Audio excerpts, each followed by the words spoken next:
This is the last video from the summer worksheet on Precalculus review for AP Calculus students, and as you can see it deals with Roman numeral 7, which covers the graphs of the basic functions, what some books might refer to as the parent functions before you transform them.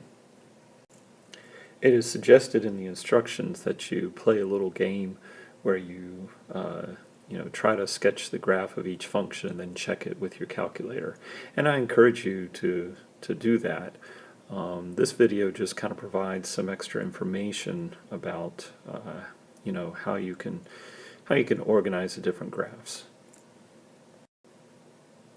These first three graphs, of course, are your basic power functions, and I would hope that there's no need to really check these graphs from the video lesson. Every pre-calc student should know all three of them. But I did just want to point out that, obviously there is a pattern here where the odd degree functions always are odd functions, so they behave in a very similar fashion. If this is the x cubed graph right here, then of course the x to the fifth graph would look the same, and so would the x to the seventh, just being a little steeper as you went through. So x to the fifth might look more like this. Okay, and then of course your even degree graphs are all going to look like the square graph, coming out, down, touching the origin and going back up. It would just be like x to the fourth would be just a little steeper right here. So they go back and forth between these two patterns, and of course the linear graph is still similar to the x cubed graph. It just has no curve to it. Now the power function graphs that have negative integers or negative powers are going to have the situation where if you plug 0 in, you're not going to get back any value, and if you plug in really small positive numbers in for x, you're going to end up with a very large positive number back for your y, and same thing happening just with the negatives. So these graphs end up having a vertical asymptote of the y-axis, and whoops, I need to go to a pen, and so the odd ones are going to end up looking like this. In fact, the one with the -3 power is also going to be this way. It just might be a little more pronounced, a little steeper as it does it. And then the even ones, of course, when you square the negative numbers on the even ones, they're still going to have the vertical asymptote, but all the negative y values that you had in the odd graphs are going to now be positive. So it'll just flip back and forth between these two graphs here. If we go to the fourth degree, it's gonna do the same thing as the second degree, just maybe be a little steeper or something like that. Now the fractional exponent graphs here for the power functions, those we need to remember are simply inverses of, like square root is the inverse of x squared. So if we were to switch all the x and the y coordinates of each point, we would end up with the same parabola, just going around the x-axis instead of the y. Now you notice I've drawn the bottom in here as a dash because we specifically have decided that this needs to be a function, so we have defined it only for the positive output values. So we really do not include these values down here. So all the even roots are going to have graphs that look like this, like the fourth root, the sixth root, because you can't end up with a negative when you take the fourth or the sixth root. We also aren't going to have anything over on this side of the x-axis because we can't take an even root of a negative number, right? So this is what the graphs of the even roots are going to look like. But when it comes to the odd roots, we can take the roots of odd numbers, right? The cube root of 8 is still -2, and so forth. So, we can have a function that encompasses the full real number range for its domain when it is an odd root. x to the 1/5 will also look like this. It'll perhaps be, let's see, I think it comes inside and then it's a little steeper right around the origin, and then kind of does that. But it goes, they all the odd root odd root powers look like that. Another class of basic functions whose graphs we should know are the exponential functions, and I'm just using base e and base 10, but all of them look pretty much alike. And then we also have our log functions, which are the inverses of these. So with the exponential functions, let's just take e to the x, or I'll tell you what, how about we do 10 to the x? There's really just three features that you need to be very familiar with. One is that these graphs are going to go through the point 0, 1, right? If you plug 0 in for x, 10 to the 0 is going to give us 1. And that's the same as with e to the x. Okay. Another point that's good to know, or good to keep in mind, is if you plug 1 in for x, on the right hand side we know we'll get back 10, so it might be up here. If we plug in 1, we'll just call that's the point 110. And over here, if we plug 1 in, we're just going to get back e, which of course is a much smaller number. It's about 2.718, so here's the point 1 e. So you've got the 2 points. If you have an exponential function, let's say y equals a times b to the x. All right, you're actually, if you plug in 0, you're going to get back a. So you always have the point 0a. In these cases, both these cases, of course, a is 1. And then if you plug in 1, you're always going to get back a times b. All right, so you plot those 2 points, and then there's one more feature that you need to be familiar with, and every exponential function has a horizontal asymptote of the x-axis, right? If we start plugging in negative numbers in here for b, so if I plug in, say, -10, e to the -10 is still going to be a positive number, but it's going to be a small positive number. And as x becomes more and more negative, if we plug in, say, -100 or -1000, then it's going to be the same thing. That would be e to the -100 would equal 1 over e to the +100, which is a very small number. So we have the y values getting closer and closer to 0 as x gets more and more negative, and as x gets, as x moves to the right, the function is increasing. And the same thing's happening here. So if you can just remember those three features, then you've got the exponential graph. Any exponential graph, it's going to have the point 0a, it's going to have the point, plug in 0, plug in 1, plot those 2 points, and then remember that you've got a horizontal asymptote, and it's very easy to sketch the graph. Now, of course, with the log graphs, it's just going to be the opposite, the exact opposite. Instead of having the point 0, 1, we're going to have the point 1, 0. And instead of having the point, let's see, this is base e right here, so instead of having the point 1e, we're going to have the point e1.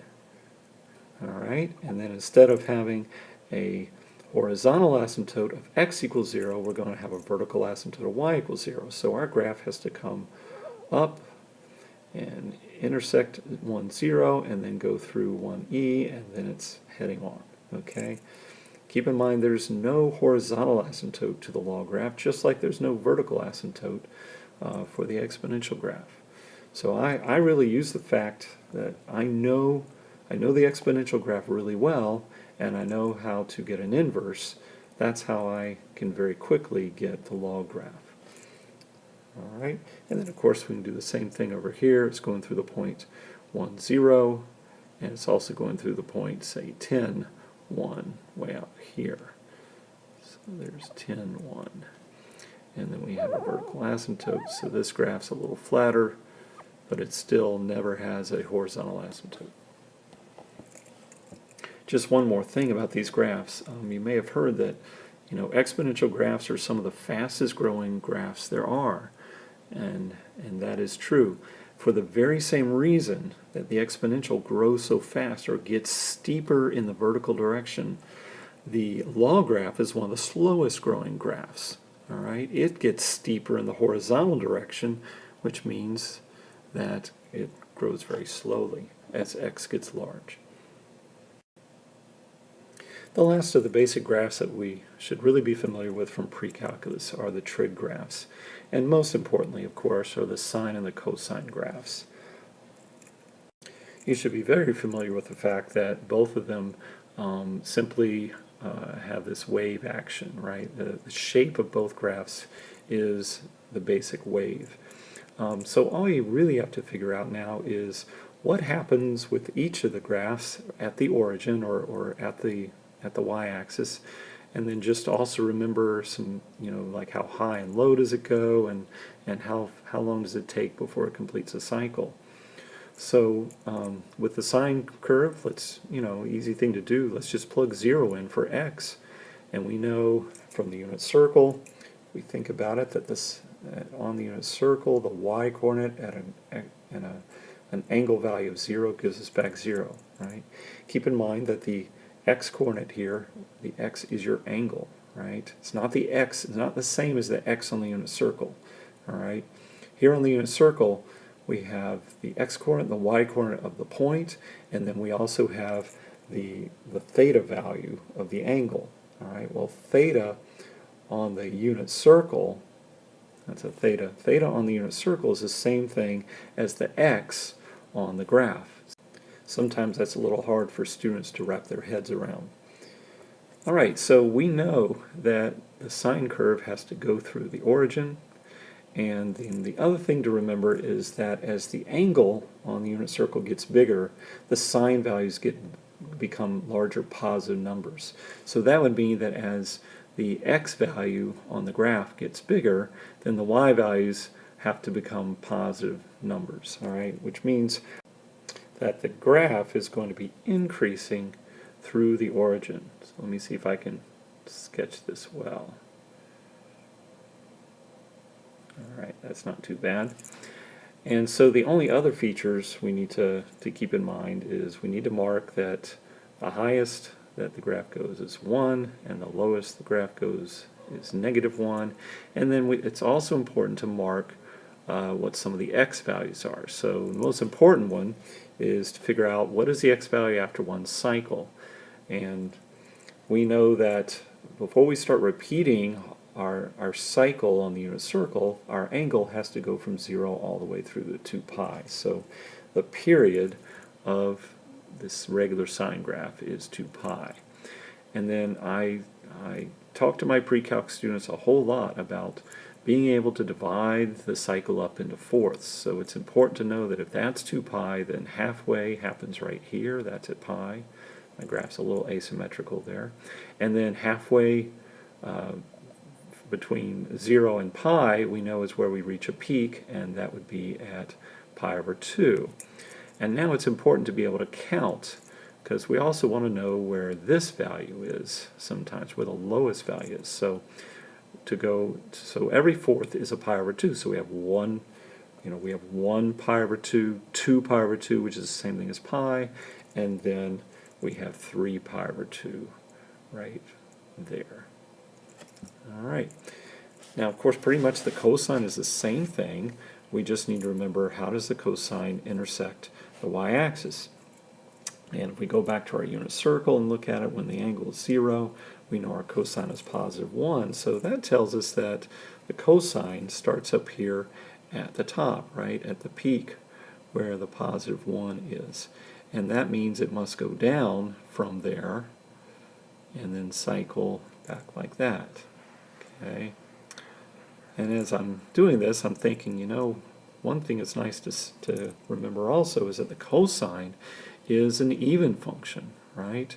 If you think about the unit circle, if your angle goes positive, or you'll have the same cosine values if you go to a negative angle, that's the same quantity. So like if I go to pi over 3, my cosine is 1/2. If I go to negative pi over 3, my cosine is 1/2.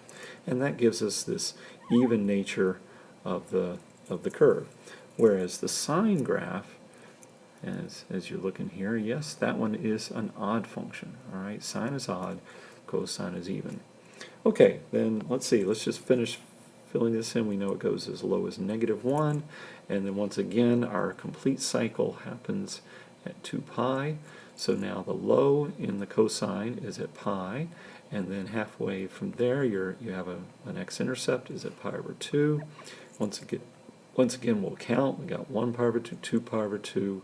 This is, oops, 3 pi over 2.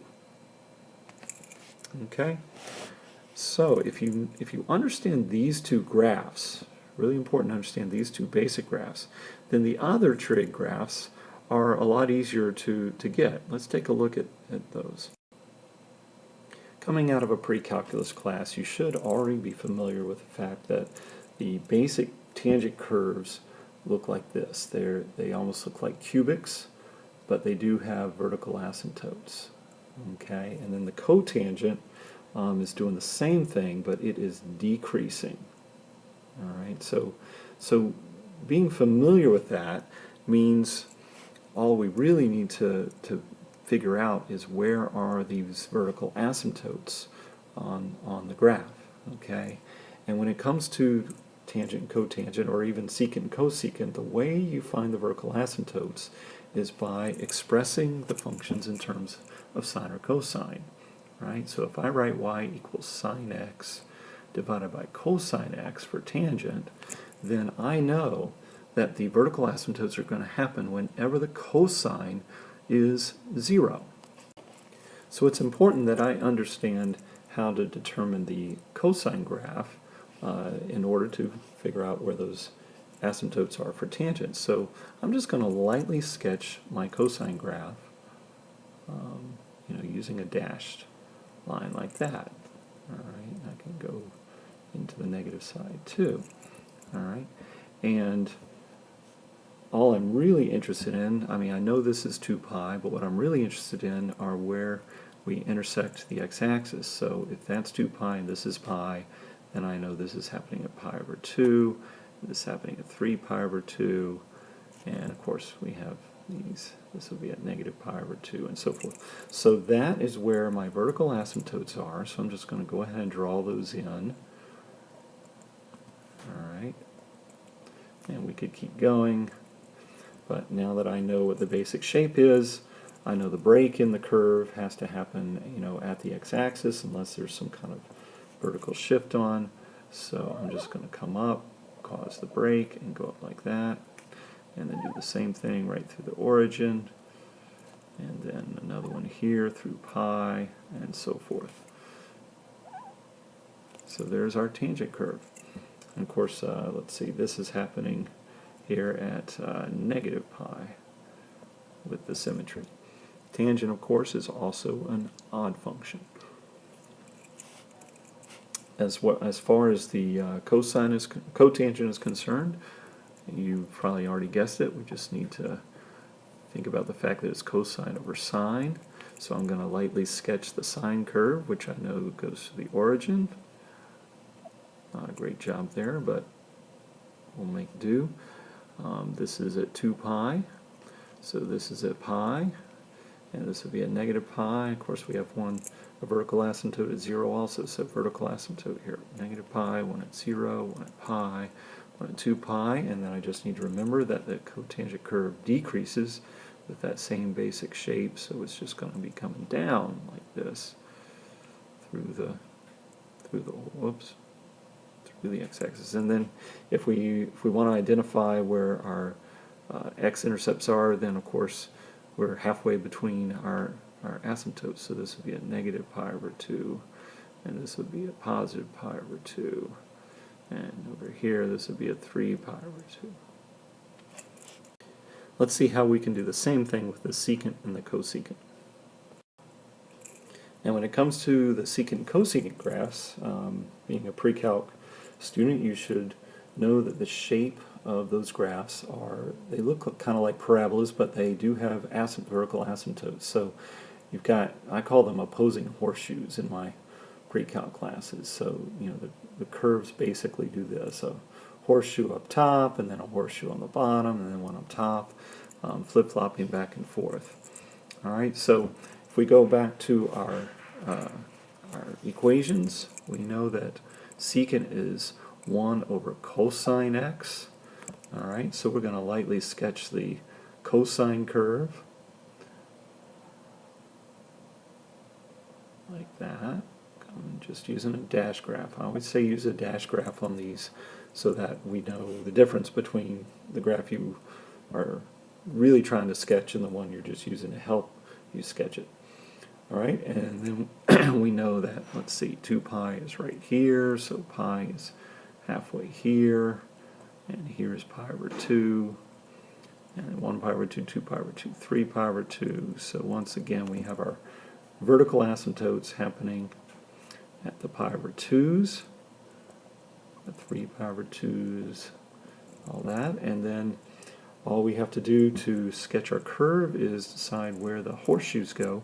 And remember, it's just the reciprocal, so if you want to look at, say, right here where the cosine crosses the y-axis, that value is 1, so that means you take its reciprocal, you're going to get 1 back. So we know that the secant also goes through the point 0, 1, and then all these other positive y values here, when you take the reciprocals, you're just going to end up with larger y values, right? Because you take the reciprocal of any number less than 1, positive number less than 1, you'll end up with a larger positive number. Like reciprocal of 1/10 is 10. All right, so that means our horseshoe must be the one that's going up. Do that a little better. And then this one's coming down and meeting at -1. Reciprocal of -1 is -1. And same thing's happening over here. And then over here we would have one going up, that kind of thing. So there's our curve. All right, last but not least, of course, with the cosecant, it's 1 over the sine of x. And if we sketch our sine curve right here, I think I'm remembering that our asymptotes are happening at the pi's and the 2 pi's and the 0's and the negative pi. So boom, boom, boom. Boom, boom, boom, boom. Just to remind myself that the y-axis is a vertical asymptote. And now we'll just sketch it, and I can, just based on our last pattern, it's going to have to look like this. All right, so they're not too bad if you need to remember the basic shape and then use the sine or the cosine graphs to help you determine where the vertical asymptotes are. Just one more little aside here, specific to these trig functions that have repeated vertical asymptotes. If we were asked to determine the domain, say, of the secant curve, all right, the way we would describe it is we would say it's all real numbers except what we want to do is describe the values that x can't be. So we would simply pick one of the values. I know x can't be pi over 2. All right, and then we would add to that some number times k, where k is an integer. All right, where k is an element of, and then the symbol for the integers is a capital Z, or you could just spell it out where k is an integer, or is any integer. So what goes in the blank there is this blank right here is we have to figure out how far do we have to go to get from one asymptote to the next. All right, and it appears that to go from, say, pi over 2 to 3 pi over 2, that would be a total distance of, let's see, 3 pi over 2 minus 1 pi over 2 would be 2 pi over 2, so it's a total distance of pi. So we would express that domain as saying x cannot equal pi over 2 plus pi k.